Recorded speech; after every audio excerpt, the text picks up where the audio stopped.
Pat Gottner.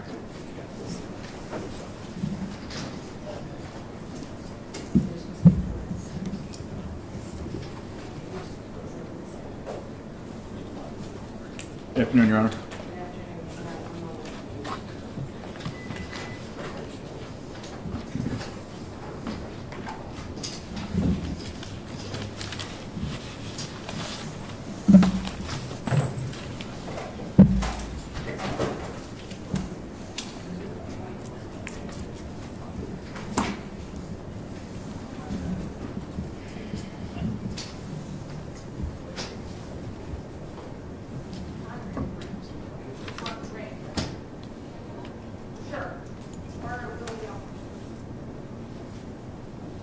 Waiting for Rick.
We are on the record at 18 CRB 2694. The defendant, Todd Gottner, present with counsel, Attorney Banakis. I have the prosecutor, Mr. Perez, present. I have the probation officer, Knaus, present, as well as the victim advocate. We'll start with Ms. Knaus as to the pre-sentence report. Good afternoon, Your Honor. I have shared the recommendations with Mr. Gottner's counsel, and also we have sent victim impact statements to Dustin Wolf and Bradley Peterson. We have not received any feedback on those. I have not. Okay, so the defendant was last here on November 29th, 2018, at which time he pled guilty to using a weapon while intoxicated, a misdemeanor in the first degree. As you indicated, a victim impact statement was ordered, a pre-sentence report was ordered. Have you spoken with the victims? We called a number of times and left messages. We were okay at the plea. Okay. What was happening? All right, thank you. Mr. Perez, as to the state of Ohio, does the state have a recommendation? Your Honor, on behalf of the state of Ohio, whatever the probation department recommends, we're fine. Okay, thank you. Mr. Banakis, on behalf of your client. Your Honor, thank you. We've had many discussions on this case, Your Honor. As you are aware, Todd was a police officer for the city of Euclid. Since this incident in August, he has resigned from his position with the city. He's no longer serving as a police officer. Your Honor, immediately after this incident, Todd went to Texas and enrolled voluntarily in the Warrior's Heart inpatient program. It is designed for police officers and veterans. As the court is aware, Todd, in addition to being a former Euclid police officer, was also a Marine from 2006 to 2010. Was honorably discharged, did 2 tours of duty in Afghanistan, in Operation Enduring Freedom. He was actually, Your Honor, I don't know how else to put it, blown up twice. And he is here. During his time in the Marines, he developed PTSD. He was diagnosed with PTSD shortly after returning home after being discharged. Your Honor, he was a decorated Marine. I can provide the court a list of the medals and ribbons that Todd did receive during his time in the service. And Your Honor, not only was he a decorated Marine, but he was also a decorated police officer. It wasn't too long ago, it was in January of 18, that Todd and another Euclid police officer literally saved the life of a gentleman on the corner of 200th and Pawnee. They picked him up, took him in their cruiser, took him to Euclid Hospital after a man had been shot, I believe, 16 times with an assault rifle and saved his life. He was honored for that. I have no doubt, Your Honor, I'm not a doctor, I'm not a psychiatrist, but that this PTSD played into this event in August. The gun was pulled, Your Honor. I'll tell you that Todd got the worst part of it. The two gentlemen that were involved in the altercation, in addition to Todd, beat him pretty well, pretty good. He's not proud of being here in front of you today, Your Honor. He's lost a lot.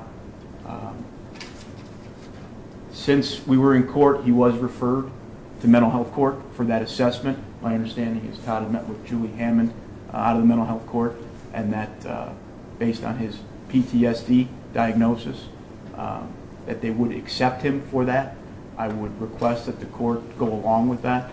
I think that would be good for Todd. My understanding is it's a 2-year program with weekly meetings turned into bi-weekly meetings, and then bi-monthly meetings, then monthly meetings. In addition, Todd has sought the services of a psychiatrist from the VA. He's seeing her on a regular basis. All those considered, Your Honor, I would ask you to send this case over to the mental health court docket. Right. Well, I consider the request for the transfer of the case out of this court's jurisdiction into the mental health court. And we've had pretrial discussions on that request, and the ultimate conclusion of a case that's transferred into mental health court is dismissal. And as I represented to both the prosecutor and counsel, I'm not comfortable with a dismissal of a charge like this. And so for that reason, I'm not going to transfer it to the Mentor Municipal Court. I'm going to proceed to sentencing here. Now, is there anything else that you want me to consider? Your Honor, I would just again ask the court to reconsider if the recommendation is the mental health court.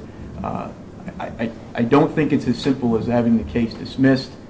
It's a 2-year program, and as we had discussions in prior to this sentencing, it's a misdemeanor.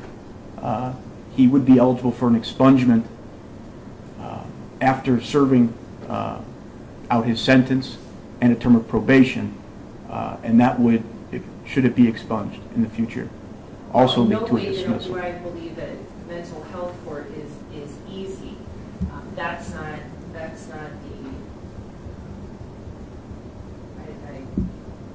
don't believe that. I think it's probably very challenging. But the ultimate conclusion is that the case is dismissed, and as I said, look to the question of whether someone is likely to reoffend. Are there going to be other issues? And there have been breaks with Mr. Gauntner in the past.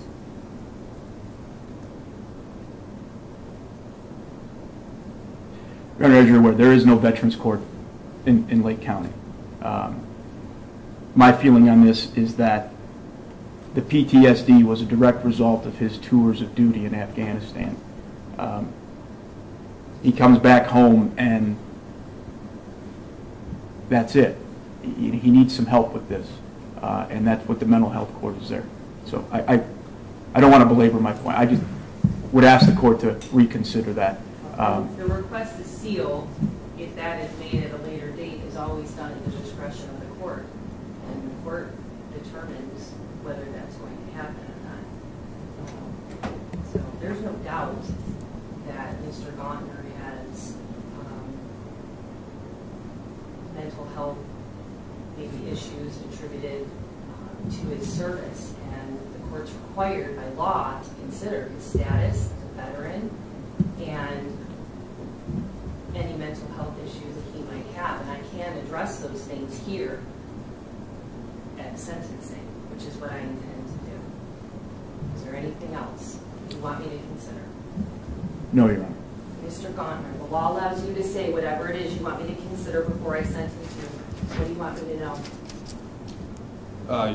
Good afternoon, Your Honor. I just wanted to apologize to the gentlemen that were involved that night, everyone who was at the establishment and the establishment itself, and also the court for your time today. Well, you don't have to apologize to me. This is here. But it's concerning that I reviewed the pre-sentence report. The report indicates that there was video of the offense and that it took place outside on the patio at Frank and Tony's.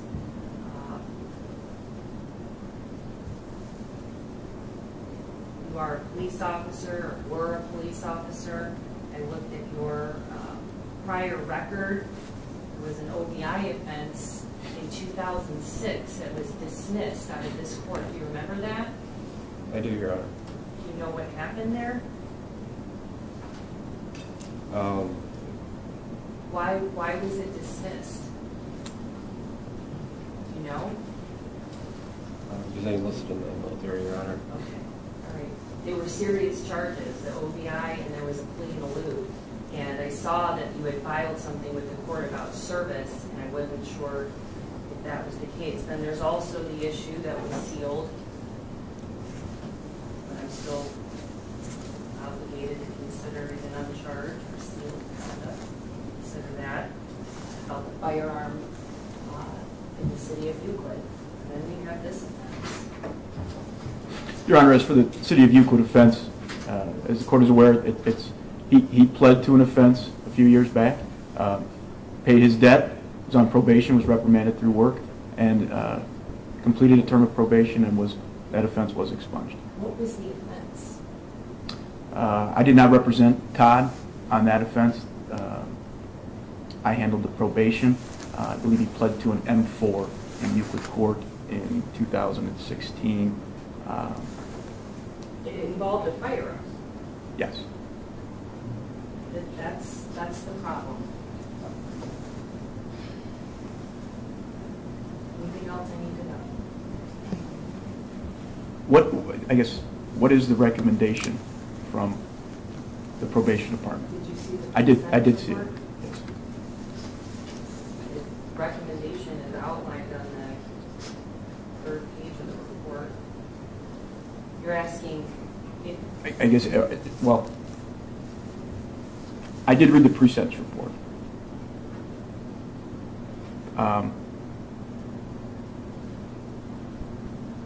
Well, I guess I would say, based on the pre-sentence report, I would ask the court to adopt the recommendations set forth in said pre-sentence report. All right.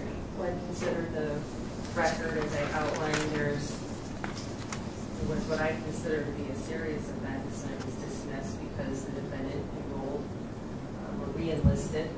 Did you go back? Was that the second time, or was that the first time? First, 2006. He was 20 years old. Okay. He enlisted at that point in time.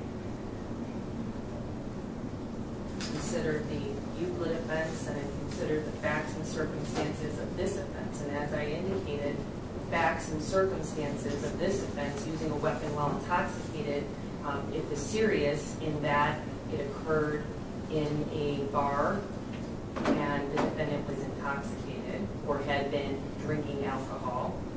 And it was after 1 in the morning on an outside patio.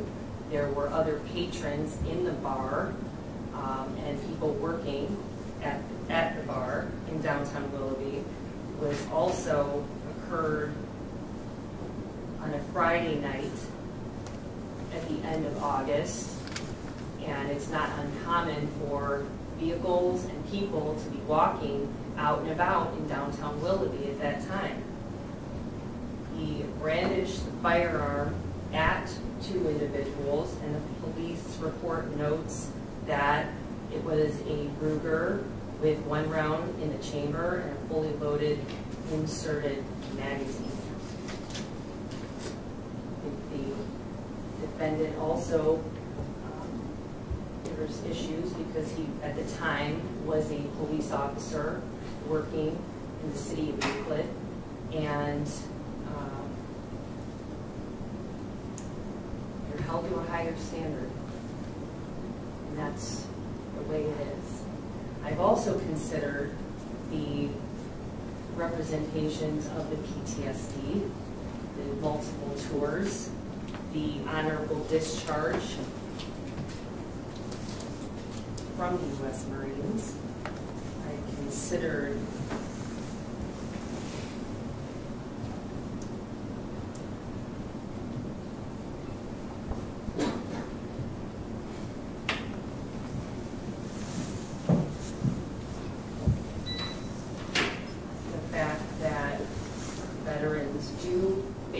additional challenges when they come back and have to work and live in a normal society that is different from what the challenges that they've encountered overseas.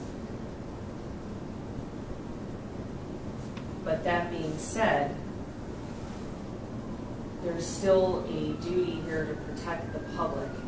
And you put not only yourself in danger, the people in the bar, and people outside. And this is conduct that cannot, there has to be a consequence for that.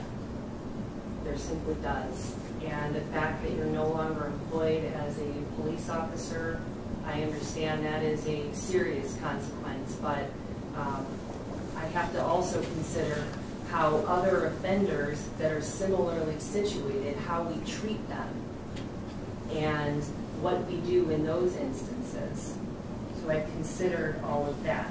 Considered the request for mental health court, considered recommendations from the probation department, considered all of that in light of the purposes and principles of sentencing.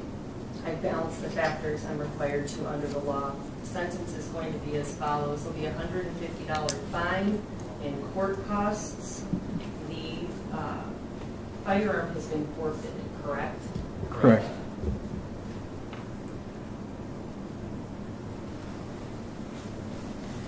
I'm ordering you to serve. I'm ordering a sentence of 180 days in the Lake County Jail. I'm suspending 175 days. You'll serve 5 days in the Lake County Jail. You'll be placed on probation for a period of 12 months.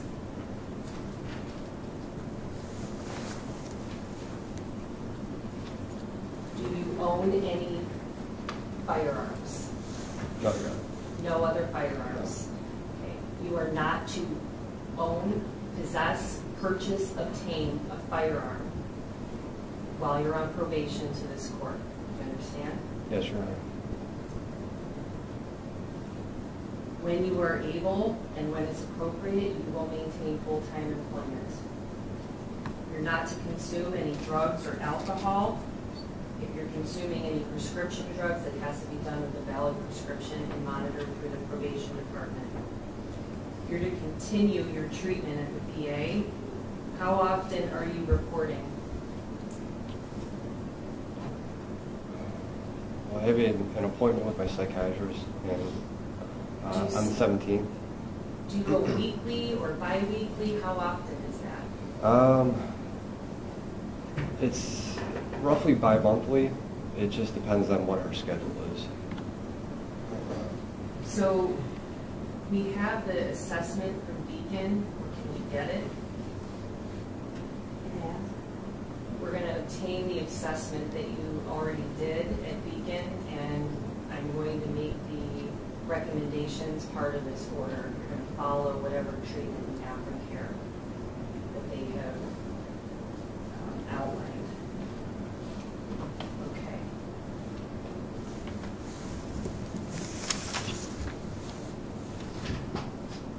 All right. Anything from the state? No, Your Honor. Thank you, Your Honor. Additional? Mr. Denokus? The only thing, Your Honor, would be, will he have time to report to jail? Can he meet with probation and schedule a time to report for his jail time? How much time does Or is it he need? forthwith? It's forthwith. How much time does he need? He's going to meet with Ms. Knaus right now. Today's Thursday. Could he report to jail Friday, tomorrow. They have time to get his, What time?